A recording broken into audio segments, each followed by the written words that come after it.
Hello friends, it's me, and today FNAF mystery named Five Nights at Freddy's. Let's check out game theory. Was FNAF final mystery really that simple? Simple? From the game theorist. Together, let's go. Let's start.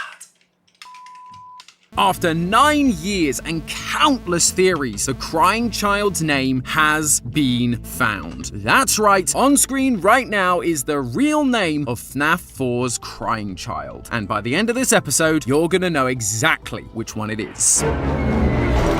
Hello Internet! Welcome to Game Theory, the show that's just desperately trying to keep up with the FNAF content train.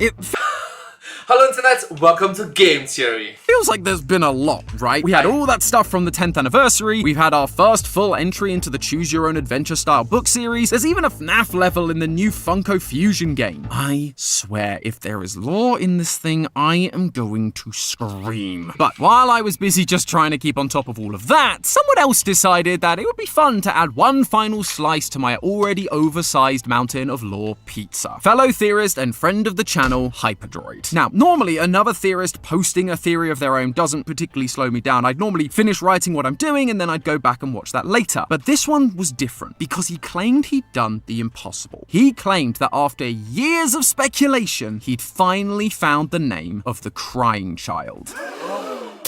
That is a massive claim, especially when so many others had tried and failed in the past. But it wasn't all talk. He backed it up with some pretty solid evidence that the fanbase seemed to love. We were inundated with messages on our subreddit, Twitter, YouTube comments, all asking us one thing. Is he right? And I get it. Hyperdroid is a fantastic theorist, but this particular puzzle has eluded us for so long, to the point where most of us just thought it would never be solved. If he is right, and we're all gonna start calling the crying child something other than the crying child, we wanna make sure it stands up to scrutiny. Don't wanna be caught backing the wrong animatronic horse. So let's go through the evidence he's presented, the methods he's used, and see whether this new name holds water. Ladies and gentlemen, it's, can't use Morty anymore, can we? And doesn't look like Matt's gonna be interrupting me this time.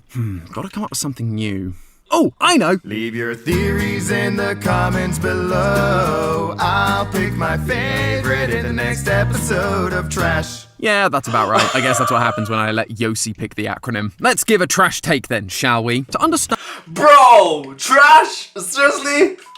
And how Hyperdroid came to find this new name, we first need to recap where the mystery started, the survival logbook. After the release of FNAF 6, we got this book that seemed to just be a kid's puzzle book, but it turned out to be one of the biggest lore clues in the entire series. And I really do mean that. Inside, we have 3 characters talking to us. Mike Afton writing in red pen, a ghostly spirit writing in faded text, and a final spirit altering the physical text of the book. Across several pages, the faded text wrote the words, "My name," and on one page, my name was written on a gravestone. This reflected the 5th gravestone with no name that we found at the end of FNAF 6. Thanks to Reddit user DPowerful1, we realized that you could take the altered numbers on the pages where the words "my name" were found and use those as coordinates for the word search, giving us the name Cassidy, the 5th missing child. This in and of itself was a huge dub for the FNAF community, but it was kind of bittersweet because there was another puzzle in this book that remained unsolved, the Foxy Grid. This grid had faded letters in the first few boxes, showing us that we needed to fill in the rest, and likely meaning we needed more coordinates to figure out a new name. The name of the spirit writing in altered text in the book. Based on Cassidy's questions about the purple plastic telephone, psychic friend Fredbear, as well as a birthday party that was for you, all things seem to be pointing to this final spirit being FNAF 4's crying child. The Foxy Grid was going to finally help us figure out the name of this character. The problem was, nobody could solve it. Matt was literally ripping his hair out for years over this thing. Some people tried to find the name in other places and then reverse engineer a solution. In Help Wanted, the FNAF 4 bedroom was called Norman Bedroom, so maybe Norman? Some people thought Garrett because that's Mike's brother in the recent movie. Some even thought it might be Gregory because he's designed in a similar way to the crying child. But none of them were able to link it back to the Foxy Grid, and so it just felt inconclusive. A few Reddit users found the phrase "is Springtrap" using 6 Cassidy coordinates and 6 My Name page numbers, this seemed to pair nicely with My Name because it matched the FNAF 3 teaser. My name is Springtrap, and implied therefore that the ghostly text was actually Afton speaking to the crying child, whose name would therefore be Cassidy. But sadly, this solution ignores the 7th coordinate needed to make up the name Cassidy in the first place. And so by cherry-picking 6 of the coordinates, it kinda causes the whole thing to fall apart. Finally, the most simple and well-known of the theories was offered by Reddit user Wolfie1740 Kingdom. They matched the questions that Cassidy was asking to the answers given by the crying child in altered text. The party was for you. It was for me. What do you see? I can't see. Does he still talk to you? I can hear sounds. This gave them the letters E, V, and A. But they weren't really able to figure out the final letter. Another Reddit user, Godzilla813105, did manage to find a solution. They added up the tally marks to give them the final coordinates 39, leading to the letter N and the name Evan. A lot of people really liked this name and thought it was an interesting theory, but because you had to break the method on that final letter, it was just too tough a moondrop to swallow. Enter Hyperdroid. He too liked the initial method posed by Wolfie, but he agreed that the final letter would need to follow the same method, especially as Crying Child does offer a 4th answer, I'm scared. So he took the same 3 answers to get the letters E, V, and A, but rather than skipping the 4th answer, he tried to match it to another one of the questions. On page 41, Cassidy asks, do you have dreams? Initially, that doesn't seem to make a lot of sense given the response, but underneath that question, Mike has drawn a picture of Nightmare. The Nightmare animatronics came from William's experiments on his kids, and it's been theorized that this is what was used to make the crying child scared of the animatronics in FNAF 4. That means the crying child would not only know what this is, but would also be afraid of it, leading to him giving the seemingly non-direct answer, I'm scared. Taking the page number for that question, you can plug it into the Foxy grid and get the letter D, spelling Evad. Then, noticing all the references the book had to reflecting, along with the random mirror next to the word search that's never been used for anything, Hyperdroid reflected the answer, giving them the crying child's name. D-A-V-E.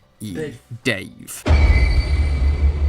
Everybody lost their frontal lobes over this. But Hyperdroid wasn't done. Not only did he offer the initial solution, he also went classic game theory on all of us and used some real-world evidence. He calls out that Dave, or more accurately the full name David, was the 3rd to 5th most popular baby name for boys between 1970 and 1980, around the time that he would have been born. I love the fact he did this. Real-world evidence is so useful for theory crafting. It can give you insight into things that the games or books might otherwise not. And given how important this name is, I wouldn't be surprised if Scott had actually done some real-world research himself into the name. And what's more, I think we can actually expand upon Hyperdroid's idea here by getting a little more specific. So, Paul makes a very good point, especially when Scott Cawthon's age is around that period of time, so you get the point, don't you? David is kind of a good replacement, I guess.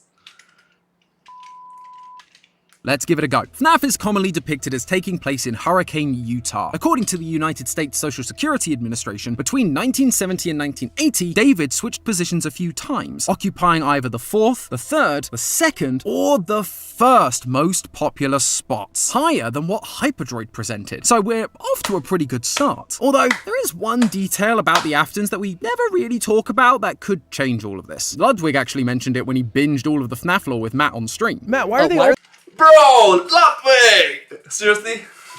British? Why are they British? The kids are raised in like Utah and they sound British. When the Aftons speak, they sound British. Likely somewhere from England based on the accents. I'd like to say it's nice to have some British representation in video games, but I'm not really sure this is the one I'd want to claim. Anyway, this detail could throw a spanner into the works, as there's a chance that William named his kids based on what was popular back home rather than where they lived now. So, was David still a popular name in the UK? Thankfully, the answer is abso-freaking-lutely.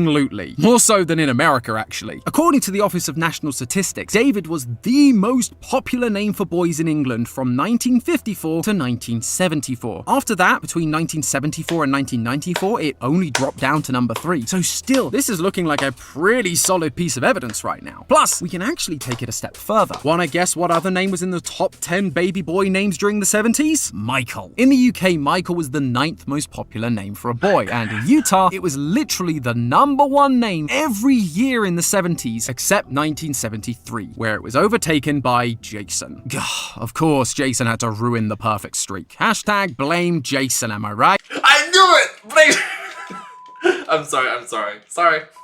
Regardless, again, this seems to be lining up pretty well. But what about the final Afton child, Elizabeth? Well, she is also on these lists, although she's nowhere near as popular. In the UK for that time, she was sitting between 20th and 25th most popular name. And in Utah, it's similar, anywhere between 19th to 24th. That's not really as high as I'd like for it to feel like a solid connection. It isn't super bad. It would be way worse if the names were like 50th or 100th most popular, you know? But if this is being used as evidence for how Scott picked his names, then Elizabeth would likely need to follow that same pattern. And in reality, she'd have then ended up being called something like Sarah or Jennifer, both #1 names for the time period in the UK and Utah respectively. Therefore, while David was a really popular name between the 1970s and 80s, it kind of feels like a weaker connection. Maybe Scott just thought Elizabeth sounded more British because that was the Queen at the time. Who knows? No need to worry though, because that wasn't the only real-world evidence Hyperdroid used. He also mentioned the meaning of the name David. While it was a popular name in both the UK and the US, it's actually of Hebrew origin, meaning beloved. Fun fact, Thomas also comes from a Hebrew word that means twin. I'm not a twin, at least as far as I know. Maybe you could let me know down in the comments if you think you found my long-lost twin. For this theory though, Hyperdroid claims that the meaning does make sense. He connects the meaning of beloved to the crying child's brother Mike, and how his whole character arc is caused by killing his brother, showing us that his brother Dave was beloved by him. This is where I have to press X to doubt. While, yes, Michael does say sorry to his brother by the end of FNAF 4, the rest of his actions don't really say that he considered his brother beloved. He jump scares him, he actively puts him into an animatronic, he doesn't seem to care about him at all. After that, his actions seem to be spurred on more by his father. Afton sent him down into Sister Location, where he then learnt about Elizabeth and the monster his father was, and so went on a quest to destroy him. Some of that may have come from the guilt of killing his brother, but I'm just not convinced enough to say that Michael considered his brother beloved. Now, that doesn't mean that I think that... So there's a lot of small evidence, small tips in there, but it's not conclusive. Nothing quite so solid. Sorry. Meaning David being beloved is invalid evidence at all. He may not have been beloved by Michael, but he was beloved by someone else. William. William didn't want his little boy gone. He didn't want him to die. He needed to save him. I will put you back together. We've also believed for a long while that he killed Charlie in a drunken or emotional rage after the death of his own son. That wouldn't happen if he didn't care about his kid, if his son wasn't beloved. And by associating that meaning with Afton, other pieces fall into place for the other Afton kids as well. Michael once again comes from the Hebrew language, and it means who is like God. Typically, this is meant as a rhetorical question because there is no one like God, but it could also be interpreted as a statement. Michael, who is like God. William is a man who has figured out power over life and death in this world. He sees himself as a god. And Mike tells us himself that the Funtime animatronics confuse him for his father. They didn't recognize me at first, but then they thought I was you. He is like his father. He is who is like God. The same thing goes for the... Like father, like son. Wow. The name Elizabeth. It's derived from the Hebrew name Elisheva and means my God is a promise. One of the only lines we get from Elizabeth before she becomes baby is her begging William to let her play with baby. Oh, Daddy, let me go to her. Didn't you make her just for me? Baby was made by Afton for Elizabeth. She's annoyed because she is now being denied the thing made specifically for her, the thing that was promised to her by her father, by the God of this world. After that, she disobeyed and got scooped, and so Afton made her another promise, the same one he made the crying child. He sent Michael down into the bunker to put her back together. 3 Afton kids, 3 Hebrew names, 3 meanings that all point back towards dear old dad. It's like poetry. It's like poetry, so if they rhyme. Interestingly, Oh, isn't that the Star Wars? William isn't of Hebrew origin, it's actually Germanic, but it also has an interesting meaning. Resolute protector or strong-willed warrior. He tried to protect Elizabeth. He was resolute in fixing and protecting the crying child after he died. And if you don't call surviving a spring-locking strong-willed, I don't know what else you'd call it. So, from a thematic standpoint, the name Dave does seem to work. Its meaning fits what we know of the character, and it ties into the same themes as the rest of the Afton family. It's at this point, though, I should probably address the Orville in the room. Real-world research is great, and strong connecting themes are fantastic pieces of supplementary evidence. But that's the point. They're supplementary. If the core evidence isn't there to back it up in the first place, then it don't mean squat. It all comes down to the actual method that Hyperdroid used to solve this puzzle. And I'll be Exactly, just what I just said. The main evidence is not so solid, right?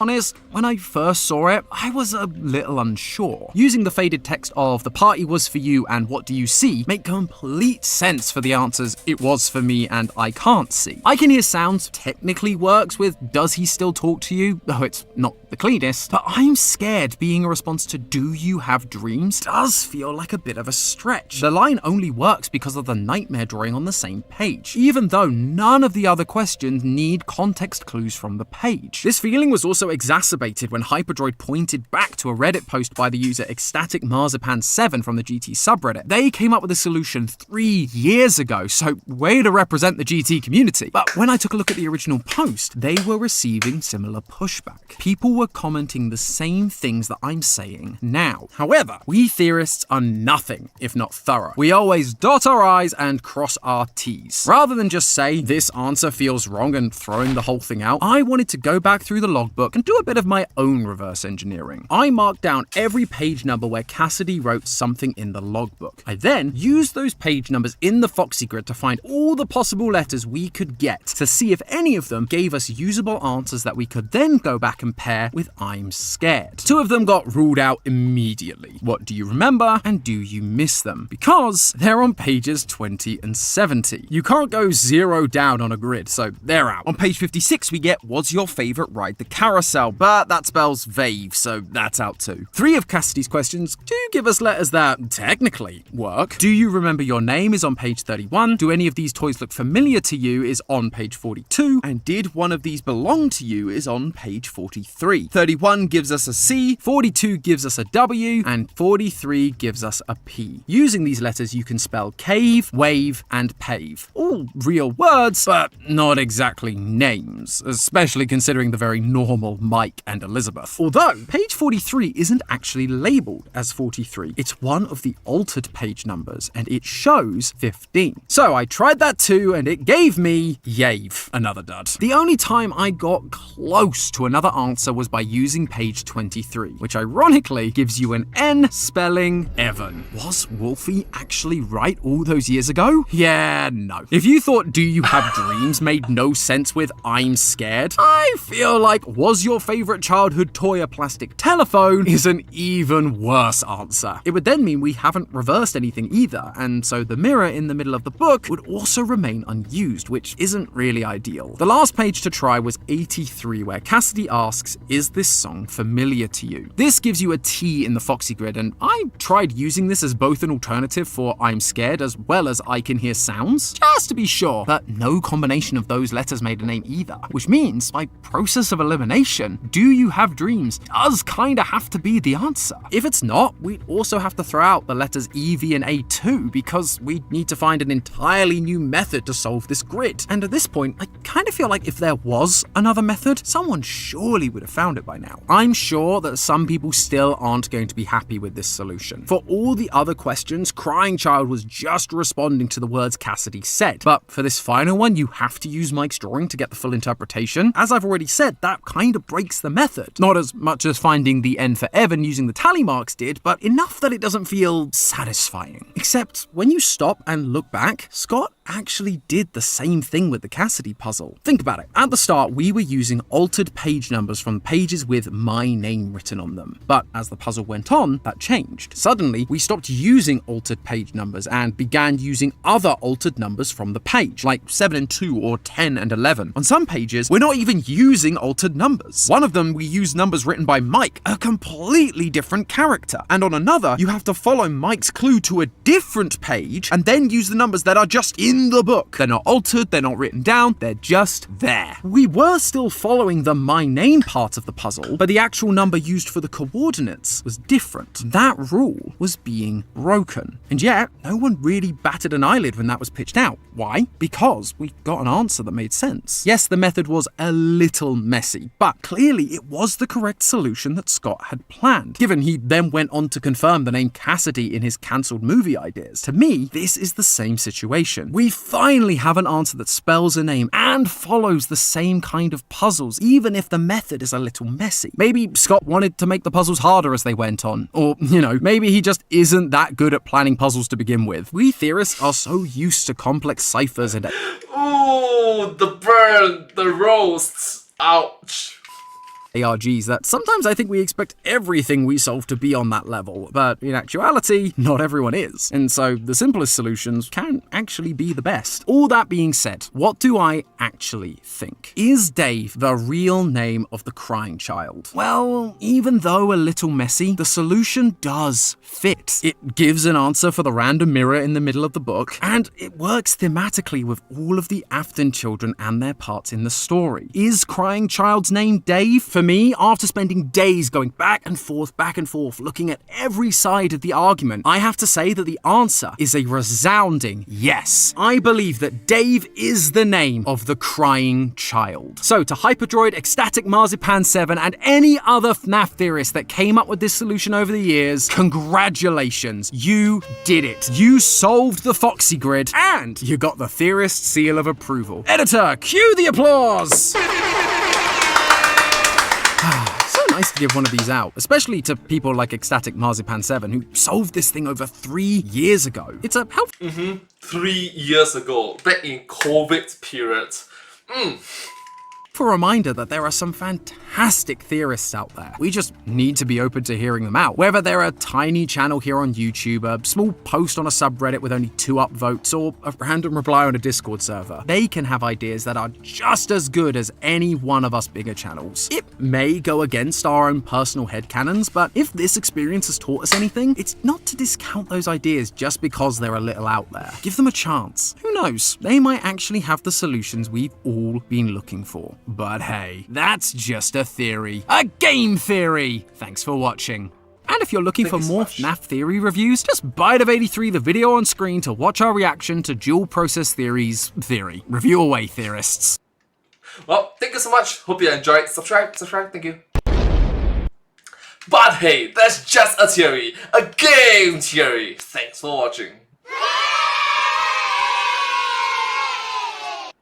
And I hope to see you all in my next video. Thank you. Subscribe.